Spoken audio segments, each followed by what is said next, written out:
Hello and welcome to Weather on the Go. Hope everybody's having a great Thursday morning out there. I do want to remind you guys I am going live later today, doing a live stream talking about kind of the long-term weather pattern, including the hurricane and tropical weather update here as well, going through the rest of summer into the early fall. I will be giving you a La Nina update as well as giving you kind of an early fall preview, so definitely do not want to miss that. Turn all your notifications on, and I will definitely be doing a live stream later on this afternoon or early this evening, so definitely stay tuned to that. But looking ahead here to this video, we're talking about severe weather the next couple of days. Flooding rains across portions of the Gulf Coast into the southeast. An update on your tropical weather forecast here as well as kind of looking ahead to next week with more big extreme heat across portions here of the country, as well as a strong storm system traversing the northern periphery of all that heat as we head towards the early and middle portion of next week. So yeah, we got lots to talk about here in the video, so let's waste no time. We do have some storm reports here from yesterday on your Wednesday as well. You have one tornado report across portions of northern Utah, even lots of wind reports across the northern Rockies as well, from Montana down through eastern Idaho, western portions of Wyoming. Lots of wind and hail reports across the Gulf Coast, getting into portions of the East Coast there as well. And we had a total there of 79 wind reports with 3 significant there. Hail reports of 8, no significant hail reports, however, but a total of 88 severe weather reports here from your Wednesday. So a pretty active day across portions of the country, and that looks to continue as we head into today. The Storm Prediction Center does have a slight risk of severe weather across the eastern Dakotas and western Minnesota as we head into your Thursday afternoon here today. You can see North Dakota down through portions of northeastern South Dakota, western Minnesota. That's where that slight risk is in place. You do kind of have an elongated area of a marginal risk across portions of southern Montana, getting into northern and northeastern portions of Wyoming, as well as portions of Iowa, getting down into northeastern Nebraska and the rest of South Dakota and Minnesota there as we head into the afternoon and evening. Kind of got another area of a marginal risk across the eastern portions here of the Carolinas, down through south central Georgia, northern Florida, getting into southeastern Alabama, kind of along a stationary boundary, maybe some isolated severe weather down that way here as we head into later today as well. This is all occurring across the northern periphery of all this heat here, all the slight risk of severe weather. Yeah, that's occurring just to the north of all these 90s and 100s here. All this heat will kind of be fueling some of that severe weather with the building instability out there here this afternoon, and that will occur across these areas of the Dakotas into western portions of Minnesota. But yeah, we got a lot of heat building across the west coast regions from Idaho all the way down into the Las Vegas area, getting all the way down into Phoenix here, and then into portions of Texas. Just a lot of 90s and 100s out there as we head into this afternoon here, and that looks to continue here in the foreseeable future as well. Looking here at the kind of the vorticity signature as we head towards the midday hours here today, you can kind of see a ripple of energy kind of starting to build up across portions of the northern Rockies, another kind of area of energy building across portions just offshore here of the west coast. And these two pieces of energy will kind of be the focal point for some showers and thunderstorms as we head through the next couple of days, and also with an attendant severe weather risk as well. But as we kind of move toward the evening hours here on your Thursday today, we got kind of one of those brighter colors showing up across the Dakotas into portions there of the Arrowhead of Minnesota. That's kind of that one piece of energy we were talking about that will bring that shower and storm threat with that slight risk of severe weather on your Thursday afternoon today. And then kind of looking at a secondary area of lift and kind of vorticity across here, starting to get into northern California, southwestern Oregon as we head into the evening hours as well, and that will traverse around the periphery of the ridge as well, and that will just kind of continue as this kind of pivots around the ridge. You can see that one piece of energy getting down into portions of western Wisconsin, northeastern Iowa, another one here moving into the Pacific Northwest as we head in towards your Friday morning. But looking here across the northern plains region and the upper Midwest, you can see a lot of dew points rising into the 60s, low 70s out there, kind of along that gradient where you have the dew points here in the 70s to the south and west. You have that dew points to the upper 50s, low 60s to the northeast. Right along that gradient across portions of the eastern Dakotas and western Minnesota is where we can expect that slight risk for severe weather or scattered severe weather as we head into the evening hours here on your Thursday evening here today. So looking ahead here, the European forecast models kind of hinting at this across portions of North Dakota, getting into southern Canada here as we head into the evening hours here today. We'll start to see that complex of storms build and kind of propagate more to the south and east here across the eastern Dakotas, western Minnesota as we head into the overnight hours, bringing that large hail, bringing that damaging wind risk here as we head through the evening and overnight hours. I'm not so worried about a tornado risk here as we don't have a lot of low-level shear here in the environment, but we can't rule out maybe an isolated tornado kind of along the leading edge of this, but I think this will be more wind-driven. We'll have more damaging winds and hail than anything else during the evening and overnight hours. And then kind of as this propagates more across portions of northern Iowa, getting into Wisconsin, northern Illinois into the morning hours on your Friday, it'll start to kind of lose its luster or kind of lose its punch a little bit across this area, but still looking probably at some isolated severe weather and maybe even some heavy rainfall being more of that primary threat moving into your Friday morning across these areas. And no surprise, there's a severe weather risk across the eastern Dakotas and western Minnesota, especially given kind of the bulk shear, the effective bulk shear values approaching that 45 to even 50 knot range here from the west-northwest here with kind of the stronger winds in the jet stream. That'll kind of orient this complex more to from northwest to southeast across this region. Here you can see the wind barbs kind of from northwest to southeast. That's kind of the steering current for some of these complexes of storms as we head here into today and tomorrow. And you can kind of see here the radar, or rather the precipitation anomalies here. You can see across the eastern Dakotas, getting into here Minnesota and the portions there of Wisconsin, Iowa, northern Illinois. You can expect over the next 24 hours here from midday today all the way through midday here on Friday, additional half inch to an inch and a half, perhaps even more rainfall if you can get under some heavy thunderstorms across these areas here. So that is some good news, especially since some of these areas do need some rainfall. So that is some good news to kind of share to you guys as we head here into the Friday timeframe.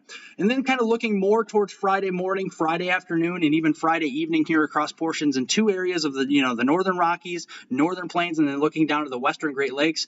The one across portions there of east central Montana, western Dakotas, and northern Wyoming, that's a marginal risk here of severe weather, some isolated strong to severe storms there on your Friday. Another area here of a marginal risk across much of Wisconsin here, western lower Michigan, northern Illinois, northeastern and eastern Iowa, as well as southeastern portions there of Minnesota, so the Rochester, Minnesota area, Madison, Wisconsin, the Milwaukee, Green Bay area, Chicago, getting back here towards Dubuque, Iowa. Those guys could be in play here as we head in towards that, Friday afternoon and evening time frame. But looking ahead at the temperatures as we head into Friday afternoon, again, the northern periphery of all this heat is where we can expect all the shower and storm activity kind of revolving around this heat wave as we head into that Friday timeframe as well. We've got a lot of 90s and 100s kind of developing across portions of the central and southern plains and portions of the desert southwest as we head into your Friday afternoon as well. Again, kind of looking at the vorticity signature here, you got one of the here piece of energy kind of still lingering across the upper Midwest, dropping southeast here. We got the other secondary area here across the Pacific Northwest.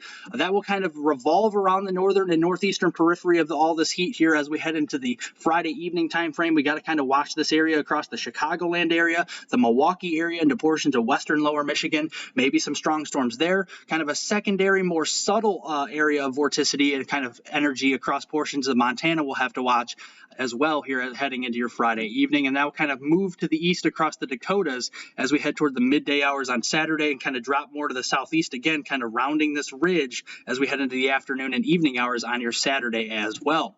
But kind of looking at this here with kind of the reflectivity of what the radar could look like using the NAM model, you can see showers and storms kind of falling apart a little bit here, kind of losing its structure as we head towards Friday morning, but still some heavy rainfall across portions here of Wisconsin, northern Illinois, northern Missouri here in vicinity as well. And then as we get to the afternoon and evening hours, we'll start to heat up some of these areas across portions of the western Great Lakes. Some instability will be growing here. The daytime highs will be, approaching their, peak of the day, and we'll start to see showers and thunderstorms break out across southern Wisconsin, northeastern Iowa, northern Illinois, and perhaps portions there of lower Michigan. And some of those could be strong as well. We'll also have to watch that secondary piece of energy across portions of east central Montana, getting down into Wyoming here as well, into the western Dakotas with that other marginal risk here on your Friday evening as well. And that'll kind of traverse its way along the northern and northeastern periphery of all that heat again as we head toward the overnight hours, kind of falling apart as we kind of start to lose the instability out there, but still have to watch watch for some heavy rainfall as well across some of these areas as well. And kind of the heaviest rainfall footprint here is expected across southern Wisconsin, northern, and especially northeastern Illinois, closer to Chicago, Milwaukee, even portions of Madison, Wisconsin. These areas can expect an additional 1 to perhaps up to 3 inches of rainfall locally across these areas here, with that kind of one wave moving through the western Great Lakes area. We got another wave, like I said, ripple of energy across portions there of the northern Rockies and northern plains, maybe an additional quarter, half inch of rainfall locally across those areas, with some of those storms as well here over the next 24 hours. Looking kind of at here the Gulf Coast and Southeast region, kind of some daily showers and storms, kind of the popcorn variety showers and storms across this area. As we head into this afternoon here, a lot of moisture in this area, kind of a stationary boundary kind of remaining in place across these areas. And then as we kind of lose the daytime heating, we'll start to lose those storms as we head into the overnight hours. Maybe some lingering storms across the northern Florida peninsula, getting into portions there of eastern Georgia, southern South Carolina, but largely across the Gulf Coast and Southeast here, we'll start to lose that storm coverage and intensity as we head into the overnight hours. And then we'll kind of rinse and repeat. We'll start to kind of repeat that action here of storms and showers developing across portions of the Gulf Coast up through the Carolinas and coastal Georgia as we head into your Friday afternoon here as well. And then it'll just kind of continue towards the Friday evening time frame, and then we'll kind of lose that energy, lose that instability out there, and we'll start to kind of lose the coverage of storms as well as all that does occur across these areas. And again, across portions here of the Gulf Coast, getting up through the Eastern Carolinas and much of Florida, you can expect here over the next couple of days, going through the midday hours here on your Sunday this weekend, another inch to inch and a half worth of rainfall can be expected across these areas, which actually is some good news, as some of these areas do need some rainfall, especially across southern Louisiana and southern portions of Mississippi, Alabama, and Florida as well. So that is some good news as we head through the next few days. But then beyond there, we'll start to kind of ratchet up the heat across portions of the desert Southwest and southern plains as we head towards that Saturday, Sunday time frame here. And you can definitely see that kind of on the upper heights here. This is kind of showing you where the ridge center will be, kind of centered across portions here of the desert Southwest and the Four Corners region. And that will kind of remain in place around the Rockies and the Four Corners region as we head toward that Sunday, the 17th time frame this weekend. And then you can see here it kind of translating that to what the temperatures will look like here on your Saturday. Yeah, lots of hundreds across Kansas, Oklahoma, and portions of Texas. A lot of heat spreading up into portions of southern Saskatchewan, southern portions of Alberta, and all the way up into central Manitoba, with lower 90s there as well on your Saturday. And then even on Sunday, it kind of intensifies a little bit further. Lots of 100s getting into portions there of eastern Montana. We could be seeing 105 degrees across portions there of the Billings area in Montana, getting up toward the Helena region as well. Some mid-90s getting all the way up into southern and central portions there of Saskatchewan. So some extreme heat out there as we head towards the mid and late portion here of this weekend. So that is something to watch out for as well. But along with all that heat, like I said, we got the active storm track across the northern periphery of all that, that ridging here across portions of the southwestern and southern United States. We got on kind of a shortwave trough, as we call it, moving across portions of the Pacific Northwest and kind of more into southwestern Canada as we head towards that Monday time frame, Monday the 18th here as we head into early next week. And this looks to be the next kind of major storm system I'm keeping my eye on as we head across the northern periphery of all this heat as we head into early and middle portion of next week. That'll kind of traverse across the northern Rockies, getting up into portions of Minnesota, getting into southeastern portions of Canada as we head towards the middle portion of next week, the Tuesday, Wednesday time frame, and really start to deepen across the upper Great Lakes with kind of a stronger low pressure system as we get towards that Wednesday time frame during the middle of next week. And that'll kind of retreat this kind of hot dome of air a little farther westward across portions of the West Coast region as we head towards the middle of next week as well. And kind of looking at this with the temperatures perspective out there, looking on your Monday, the 18th time frame, once again, lower 100s all the way up into portions of the Dakotas, getting into eastern Montana here, some 90s all the way up into southern Manitoba, a lot of heat out there, and that will just continue as we head towards that Tuesday time frame. We could be up near 110 or so across the Wichita area there in Kansas, widespread 105, 110s, 105 to 110 range across portions of the Oklahoma City metro, the Tulsa area, and then getting down towards the Red River here in Texas. So some extreme heat out there. And again, with all the strong, heating out there, we got a strong storm system coming in, a lot of, low-level moisture kind of advecting to the north. And we got some dew points rising all the way into the low to mid 70s across portions there of southern Manitoba, southeastern Saskatchewan there in Canada. So a large area of some really, warm and hot, moist air moving northward as we head towards the early next week here period during, with this strong storm system. And then as we kind of move toward that Tuesday time frame, you can kind of see the storm system tries to kind of occlude a little bit and move into portions there of southwestern Ontario and southeastern portions of Manitoba. And you can clearly see where a strong cold front will be kind of located, at least on this model run here, the European forecast model, across portions there of northeastern Minnesota, western Wisconsin, getting down through central Iowa into the central plains. And ahead of that, you could have dew points into the low, if not middle 70s, with kind of some of those maturing corn crops out there, and then dew points quickly dropping off into the 40s and 50s with all the heat out there behind that front here as well. But kind of looking here at the longer range weather pattern, if you so to speak, towards the July 19th through the 23rd time frame, above average temperatures are expected, if not likely, across portions of the country, especially across the Dakotas, getting all the way down through the central southern plains into North Texas, and then kind of westward towards portions there of eastern Montana into northern Wyoming as well. And then kind of underneath that ridge, probably not expecting too much rainfall. I mean, yes, we will start to see kind of more action across portions of southern Canada, maybe kind of sneaking in across portions there of the northern plains and upper Midwest from time to time. But overall, during this time frame, expecting below normal precipitation. Got some monsoon weather continuing, so above normal precipitation is still favored across portions of the Four Corners. Still got a little bit more tropical influence across the southeast and east coast there, so it's probably seeing a little bit of near normal to above normal precipitation in those areas during that July 19th through the 23rd time frame.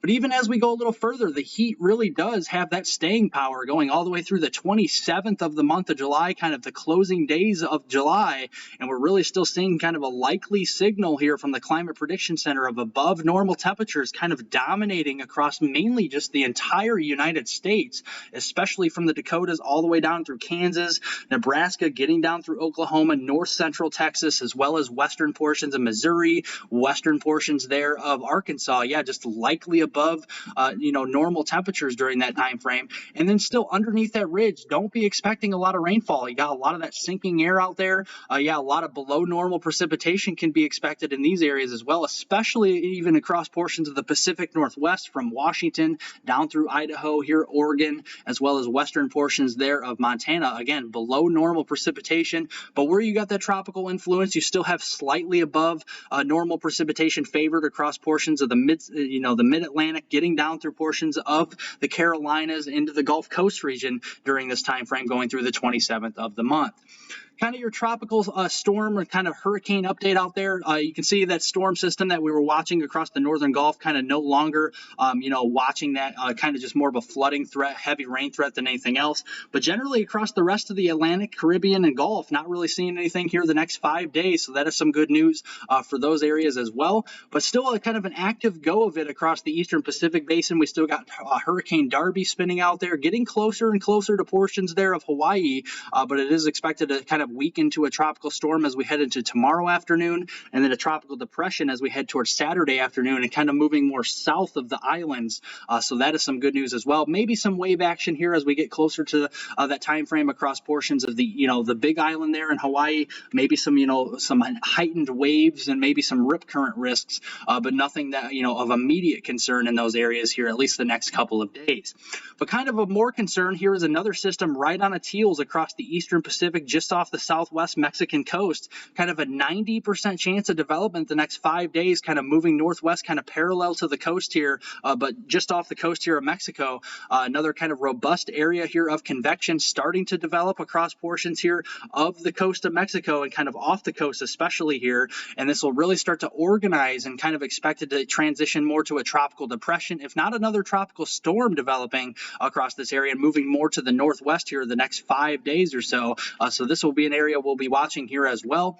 And just kind of given this, all this active weather across portions of the Eastern Pacific, is no surprise that climatology actually favors kind of the peak of the season starting right now and actually going all the way through the rest of the hurricane season. So the Eastern Atlantic Basin here, if climatology is kind of a guide for us, yeah, a very active season is still ahead of us across especially portions here of the Eastern Pacific Basin as we head through the next several weeks. And you can kind of see that through the July 11th through the 20th time frame, the tropical cyclone, the origin points, a lot of dots here across portions of the Eastern Pacific Basin, comparing to portions here of the Atlantic Basin, there's a lot more dots here. So we are kind of expecting climatologically more of an active pattern here across the Eastern Pacific during this time of year. So that is kind of right on par with what we're seeing right now as well. So that will be something to watch here in the coming days.